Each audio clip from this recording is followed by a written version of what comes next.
Hello दोस्तों, रोशन academy में आपका स्वागत है। आज हम आप लोग के सामने कुछ नए खबर से हम रूबरू कराने वाले हैं, जो कि आज की न्यूज़ है, अपडेट है। तो यहाँ पर आप देख सकते हैं कि आज के पेपर में दिया गया है कि कॉमर्स एसटीईटी का शेड्यूल 2-3 दिनों में होगा जारी। यहाँ पर आप देख सकते हैं। तो वैसे अभ्यर्थी जो एसटीईटी एग्ज़ाम 2019 में नहीं दे पाए थे, तो उनके लिए बहुत बड़ी खुशखबरी है। लेकिन हम इस पे भी चर्चा करेंगे कि क्या और भी सब्जेक्ट की एसटीईटी कराया जाएगा या नहीं कराया जाएगा, केवल कॉमर्स का ही कराया जाएगा। तो इस पे हम भी चर्चा करेंगे। आप लोग इस वीडियो में लास्ट तक बने रहें। और जातीय जनगणना जो भी होने वाले हैं, इस पर अगर जातीय जनगणना अगर बहाली से पहले हो जाती है तो क्या बेनिफिट होगा जो भी अभ्यर्थी होंगे उनको, तो इस पे भी हम चर्चा करेंगे। तो आप लोग लास्ट तक इस वीडियो में बने रहेंगे। तो गाइस, चलिए हम समझते हैं आज की न्यूज़ को क्या है। यहाँ पर देख सकते हैं, संवाददाता पटना का यह संस्करण है। तो आप यहाँ पर देखेंगे, कहा जा रहा है कि शिक्षा विभाग बहुप्रतीक्षित कॉमर्स विषय की एसटीईटी कराने जा रहा है। इसका शेड्यूल अगले 2-3 दिन के भीतर जारी हो जाने की संभावना है। शिक्षा विभाग के अपर मुख्य सचिव दीपक कुमार सिंह ने कहा कि शेड्यूल इसी हफ्ते जारी होगा। शेड्यूल के तत्काल बाद आवेदन लेने की प्रक्रिया शुरू कर दी जाएगी। बताया कि एसटीईटी कराने के लिए एजेंसी का चयन हो चुका है। अपर मुख्य सचिव दीपक कुमार सिंह ने बताया कि हमारी पूरी कोशिश है कि कॉमर्स विषय के लिए एसटीईटी एग्ज़ाम नवंबर मध्य 10 से 15 तारीख के बीच कराने की योजना है। अपर मुख्य सचिव दीपक सर ने 10 से 15 नवंबर के बीच एसटीईटी जो भी कॉमर्स के एग्ज़ाम होने वाले हैं उनको कंडक्ट कराने की बिल्कुल कोशिश कर रहे हैं कि हम 10 से 15 नवंबर तक करा लें। अच्छी बात है, कराइए। लेकिन ये भी देखिए कि कोई भी विषय और भी बचा हुआ है, उसको लेकर के भी अभ्यर्थी कोर्ट नहीं चले जाएं और फिर बहाली को रुक जाए और फिर उसका अलग से फिर निकाला जाए। तो इसको देखते हुए अगर एक ही बार आप अगर शेड्यूल निकाल देते हैं तो क्या दिक्कत है। जो भी विषय बचे हुए हैं एसटीईटी कराने के लिए, तो उस सभी विषय का अगर करा देते हैं आप, तो क्या दिक्कत है। अगर आज कॉमर्स वाले जितने भी अभ्यर्थी हैं वो कोर्ट की शरण में गए, तो उनको एसटीईटी कराना पड़ रहा है। हो सकता है इसी तरह से अगर कोई और विषय के जो बचे हुए हैं, क्योंकि अभी बहुत सारे ऐसे विषय हैं जो नहीं हो पाया है एसटीईटी, तो उसको लेकर के भी अगर कोर्ट में कोई चले जाते हैं तो फिर भी बहाली और रोक दिया जाएगा कि उसका जब तक हम एग्ज़ाम नहीं ले लेते हैं तब तक हम बहाली नहीं करवाएंगे। तो इस तरह से नहीं होना चाहिए। इस पर शिक्षा विभाग को देखना चाहिए। इस पे अक्सर तो उनको भी इस पे विचार कर लेना चाहिए, क्योंकि बार बार कोर्ट में चला जाना मैटर और इसी तरह से फंसा रहना, लटका रहना बहुत बड़ी समस्या है।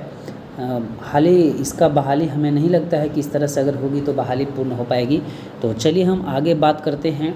कुछ आगे हम देखते हैं, अगले माध्यमिक के लिए अलग से शेड्यूल जारी किया जाएगा। तो यहाँ पर हम लोग चलिए पढ़ लेते हैं कि क्या है आज का।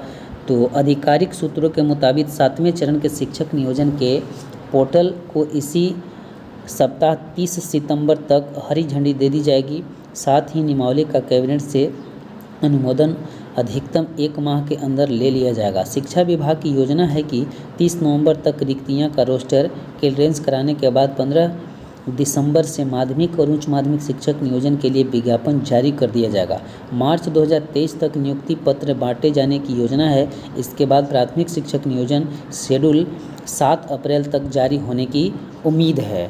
तो गाइज़, आई होप हम उम्मीद करते हैं कि आप इस न्यूज़ को पूरी तरह से समझ रहे होंगे, क्योंकि प्राथमिक माध्यमिक के लिए भी अलग से इसका शेड्यूल जारी होगा। तो कब होगा, किस तरह से होगा, आप पूरी तरह से समझ गए होंगे। तो इसके पहले हमें एक और जानकारी यहाँ पर आप देख सकते हैं, आज की ही पेपर का है, जो पटना संस्करण के हिंदुस्तान पेपर का है। तैयारी जातीय आधारित जनगणना के लिए वेबसाइट और ऐप जल्द। तो हमें लगता है कि अगर जो भी शिक्षक की बहाली होने हैं, अगर उससे पहले अगर जातीय जनगणना हो जाती है तो उन अभ्यर्थियों को हमें लगता है कि और सहूलियत होगी बहाल होने में, क्योंकि जातीय जनगणना होने के बाद ये पता हो जाएगा कि कौन से जाति में कितने अभ्यर्थी हैं उसके हिसाब से, क्योंकि ऐसे भी शिक्षा विभाग में कई जाति के आधार पर कैटेगरी में बटे हुए हैं। कोई ओबीसी है, कोई एससी है, कोई एसटी है, जनरल है, इस तरह से है। तो किनका संख्या कितना ज़्यादा है उसके हिसाब से अगर ये जातीय जनगणना हो जाती है तो होने के बाद आसानी से जो भी बच्चे होंगे उनको सीट मुहैया कराया जाएगा सरकार के द्वारा, और वो आसानी से जो भी वंचित रह जाते हैं, उनका जॉब नहीं हो पाता है, उनका आसानी से हो पाएगा। तो इसके हिसाब से हमें लगता है कि जातीय जनगणना जो भी है, अगर शिक्षक बहाली कराने से पहले अगर हो जाती है तो बहुत अच्छी बात है, और इसके आधार पर कैटेगरी वाइज सीटों की जितना है उतना मुहैया कराया जाएगा सभी बच्चों के लिए। तो चलिए आगे देखते हैं आगे क्या है, कुछ हम बात करते हैं। यहाँ पर आप देख सकते हैं कि लाखों शिक्षकों की होगी बहाली। तो इस सब पेपर में देखने के लिए केवल है, पता नहीं कब देखने को मिलेंगे, कब स्कूल में अभ्यर्थी जाएंगे।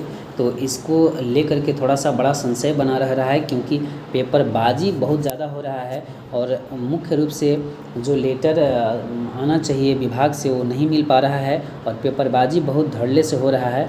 तो चलिए हम इस पर बात ज़्यादा नहीं करेंगे, आगे देखते हैं। यहाँ पर आप देख सकते हैं 6वीं और 12वीं के बच्चे भरेंगे गणित विज्ञान में उड़ान। ये तो आज का न्यूज़ है। इसके नीचे हम कुछ पढ़ेंगे। यहाँ पर आप देख सकते हैं, यहाँ पर फिर अगले माह नियुक्ति प्रक्रिया शुरू नहीं हुई तो आंदोलन होगा।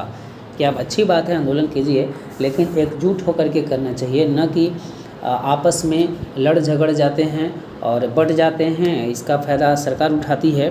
तो आप लोग एकजुट होकर के अगर करते हैं तो तब जा कर के आप आंदोलन को सक्सेसफुल बनाएंगे, अदरवाइज़ ऐसे नहीं हो सकता है। और साथ ही सचिवालय भी जाते रहना होगा। हर जो टीम है, हर ज़िले के टीम हैं, तो हर ज़िले की टीम जो भी हैं, नए नए चेहरा आपको सचिवालय में दिखाना पड़ेगा, और वहाँ जा कर के बात करने पड़ेंगे। केवल आपको यहाँ आंदोलन करने से ही नहीं होगा, वहाँ भी जा कर के आपको पता करना होगा कैसे क्या हो रहा है, नहीं हो रहा है, कब आएगा या नहीं आएगा, इसके बारे में आपको करना होगा। तो चलिए इस पर भी हम विशेष बात नहीं करेंगे, क्योंकि हम इसमें यही कहेंगे कि एकजुट होकर के जो भी आंदोलन करना है कीजिए, और तब जा कर के आप किसी भी तरह से अपनी मुकाम को हासिल कर पाएंगे, अदरवाइज़ नहीं हो पाएगा। तो चलिए आगे देखते हैं आगे क्या है। ये तो वही आपका न्यूज़ है, और इसमें कुछ नहीं है। प्राथमिक मध्य माध्यमिक ये भी वही है जो बताया जा रहा है कि कितना कौन माने 1 to 5 में कितना बहाली होने हैं, और माध्यमिक उच्च माध्यमिक में कितने बहाली होने हैं। तो माध्यमिक उच्च माध्यमिक में आपको बताया गया है कि 1,20,000 कुछ समथिंग इस तरह से बहाली आएंगे, और 80,000 कुछ बताया गया है। 80,000 से अधिक शिक्षकों की नियुक्ति होगा प्राइमरी लेवल पे। तो कितना उसमें बोझ पड़ेगा बिहार सरकार को, उसके बारे में इसमें बताया गया है। तो चलिए यहाँ पर देख सकते हैं, वो तो बात अलग है। तो चलिए हम आगे बात करते हैं, इसमें हम कुछ है नहीं,